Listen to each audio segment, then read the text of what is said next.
Let's talk about how to tap into the power of your subconscious mind. So I'm going to give you 5 specific techniques that will help you to better tap into the power of the subconscious mind that you've got up there. But before we jump into that, we quickly have to do is, hey, what does your subconscious mind do? How does it work? Well, I like to think of it as like the hard drive on my computer.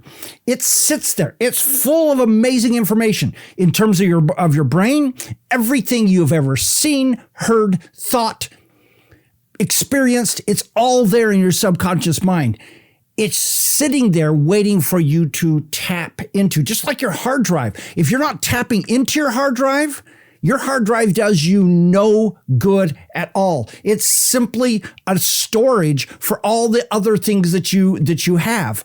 And the same thing with your subconscious mind. You've got to figure out a way to tap into it, because how your subconscious mind works is that it doesn't consciously think of things. That's your conscious mind. It's like, I have this problem. How do I solve it? And your subconscious mind is your conscious mind works on limited amounts of information. It can only work on very small pieces of information, and it can't go back in and tap into all that huge amount of stuff that you have. Now, it's not a hard line. The conscious can get to the subconscious, but their subconscious contains so much that your conscious simply can't get to. So what I'm going to do is I'm going to show you 5 ways to get to it. And let me just give you an example of this, just so you understand what I mean when I say this. How many times have you ever come up with an amazing thought while you were showering, driving, mowing your lawn, walking, someplace where you can't write it down?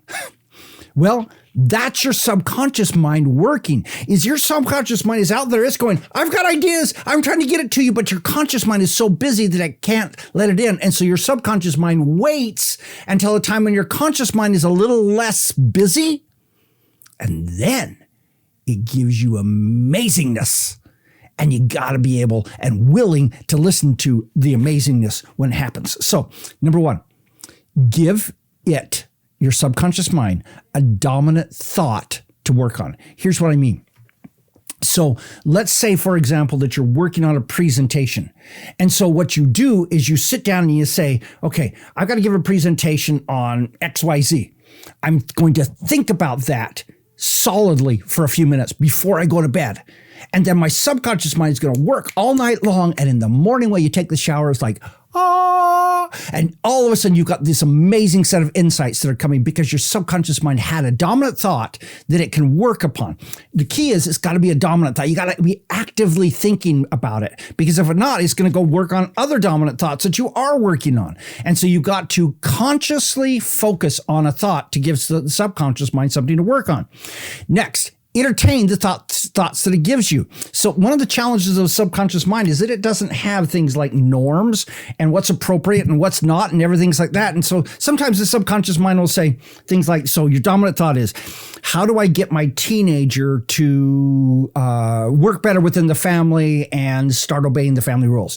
So your subconscious mind might come back with, well, just kill them, which is a possible solution, but it doesn't fit the norms that we have in society. And so you can't do that. But when that comes up, when your subconscious mind gives you an idea like that, you say, thank you. I appreciate that. Let's think about, how can I help my son better respond and better work within the family without killing them? And so you just revise that dominant thought. And so the subconscious mind gets it. Oh, he's paying attention to me, but he didn't like that one. Okay, I got to go back out and work on it a little bit more. All right. Number 3. Give it grist to work upon. So grist in the world of milling is that extra stuff that you throw in there so that the grain grinds better. Okay, so let's go back to that presentation. You're doing a presentation on XYZ. Maybe what you do is you sit down with PowerPoint and you create a presentation, the best your conscious mind can come up with at the moment.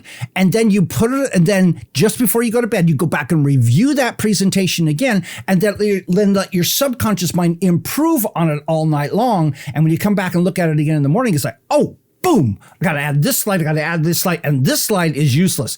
And your subconscious mind has done what it's done because you gave it grist to work on. You gave it something that it can then work on expanding from there. Number 4, trust your subconscious. So don't kill your son, but trust what your subconscious is saying. Oftentimes your subconscious is telling you things that you're not able to consciously derive. This person's weird. How many times have you had that happen where you've been in someplace and you've had this feeling inside you that says, this person's weird? That's your subconscious mind looking through its huge database of all the people and saying, this person may be dangerous. You may not want to pursue this person.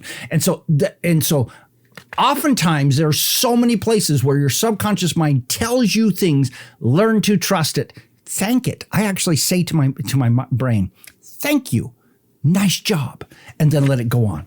Number 5, turn it into your greatest asset. Here's what I mean by that. What I mean is when you actually turn your subconscious into a valid, frequently used part of your system, the way you think, the way you do things, what ends up happening is it gets trained of, oh, I shouldn't just sit in the corner and be silent. I should actively participate in this process.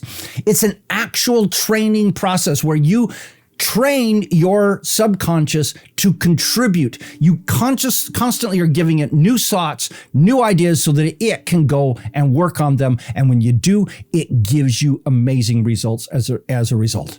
What's your experience with your subconscious mind? Let me know in the comments. This is Don Crowther saying, just go do this stuff.